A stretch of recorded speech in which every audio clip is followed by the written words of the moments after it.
Bismillahirrahmanirrahim. Assalamualaikum warahmatullahi wabarakatuh. Nama saya Majidatur Rahma, Fakultas Tarbiyah Prodi PAI-A Ekstensi semester 3. Di sini saya akan membacakan tentang desain pembelajaran Al-Quran Hadis kelas 7. Materi yang akan saya bacakan yaitu Al-Quran dan Hadis Pedoman Hidupku. Kompetensi dasar dari Al-Quran dan Hadis Pedoman Hidupku. Yang pertama, menerima Al-Quran dan Hadis sebagai pedoman hidup manusia. Yang kedua, menjalankan sikap tanggung jawab dalam berperilaku. Yang ketiga, memahami kedudukan dan fungsi Al-Quran Hadis dalam Islam.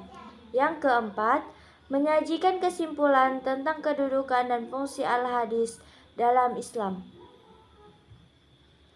Indikator dari Al-Quran dan Hadis Pedoman Hidupku. Yang pertama, mengakui kebenaran Al-Quran dan Hadis.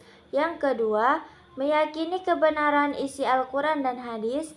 Yang ketiga, menampilkan sikap tanggung jawab dalam berperilaku. Yang keempat, sikap tanggung jawab dalam berperilaku. Yang kelima, mendefinisikan pengertian Al-Quran. Yang keenam, menjelaskan pengertian Al-Hadis.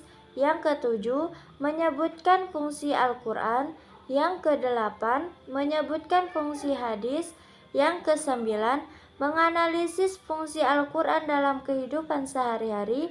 Yang kesepuluh, menyimpulkan kedudukan Al-Hadis sebagai pedoman hidup. Yang kesebelas, mendeskripsikan cara efektif memfungsikan Al-Quran dalam kehidupan sehari-hari. Yang ke-12, mempresentasikan ciri perilaku yang sesuai dengan Al-Quran dan Hadis. Tujuan dan materi Al-Quran dalam Hadis Pedoman Hidupku. 1. Sebagai seorang muslim, kita harus mengetahui dan memahami Al-Quran sebagai pedoman hidup manusia. Yang kedua, sebagai seorang muslim, kita harus mengetahui nama-nama Al-Quran. Yang ketiga, sebagai seorang muslim, kita mampu untuk memahami fungsi Al-Quran dalam kehidupan. Yang keempat, sebagai seorang muslim, kita harus mengetahui pengertian hadis. Yang kelima, sebagai seorang muslim, kita harus memahami fungsi hadis terhadap Al-Quran. Yang keenam, sebagai seorang muslim, kita harus mampu mengetahui dan memahami fungsi Al-Quran dan hadis dalam Al-Quran. Materi tentang Al-Quran dan Hadis Pedoman Hidupku. Al-Quran berfungsi sebagai sumber utama ajaran Islam dan pedoman hidup umat Islam, karena ia adalah wahyu Allah Subhanahu wa Ta'ala yang ditulis sesuai lafal dan maknanya langsung dari Allah Subhanahu wa Ta'ala, yang diterima langsung oleh Rasulullah SAW.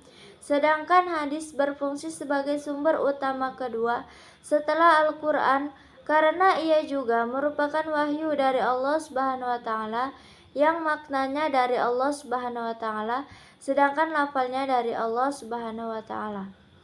Al-Quran. 1. Pengertian Al-Quran menurut cendekiawan Muslim Quraisy Shihab. Kata Al-Quran berasal dari kata kerja qira'a, yang berarti membaca, dan kata dasarnya adalah Quran, yang berarti bacaan. Huruf alif adalah kata Quran. Lanjut, Quraisy Shihab mengandung arti kesempurnaan. Dengan demikian, Al-Quran adalah bacaan yang sempurna. Tidak hanya sempurna akan kandungannya, namun juga redaksi seperti petunjuknya.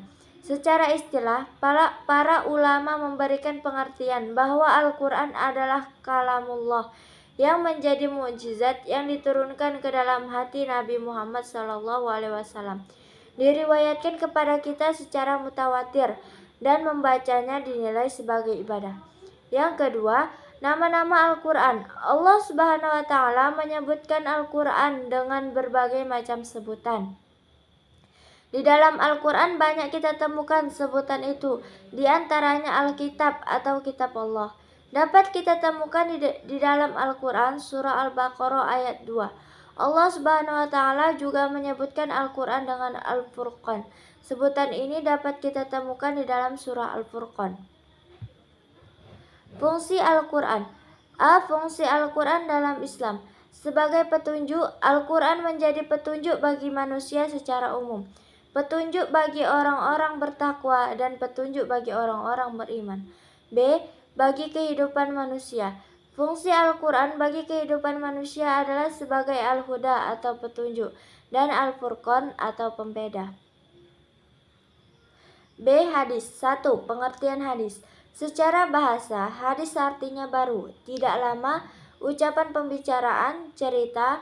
Menurut para ulama, hadis merupakan sinonim dari sunnah, yaitu setiap sesuatu yang diriwayatkan atau dinisbahkan kepada diri Rasulullah SAW, baik berupa perkataan, perbuatan, dan penetapan. Sifat atau perjalanan Nabi baik sebelum atau sesudah diutus menjadi Rasul. Fungsi Al-Quran dan hadis dalam Islam. 1.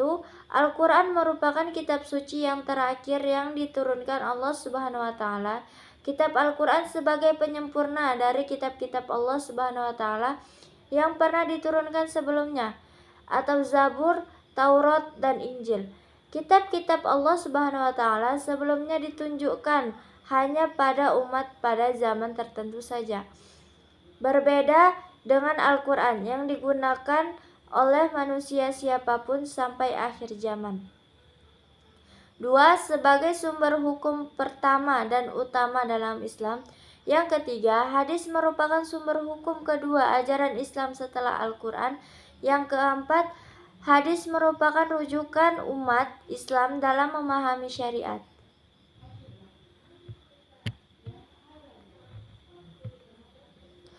Kuis tentang materi Al-Quran dan hadis, pedoman hidupku. Al-Quran dan hadis merupakan sumber hukum ajaran Islam. Namun ada perbedaan antara Al-Quran dan hadis. Manakah dari pertanyaan di bawah ini yang paling tepat? A. Al-Quran dibukukan, adapun hadis tidak. B. Membaca ayat dalam Al-Quran dinilai ibadah, sedangkan hadis tidak. C. Hukum membaca Al-Quran dalam sunnah, sedangkan hukum membaca hadis adalah mubah. Dan D. Hadis adalah praktik Rasulullah SAW dalam mengamalkan Al-Quran, sedangkan Al-Quran adalah wahyu Allah. Daftar pustaka saya mendapatkannya dari internet. Sekian dari materi pedoman hidupku. Wassalamualaikum warahmatullahi wabarakatuh.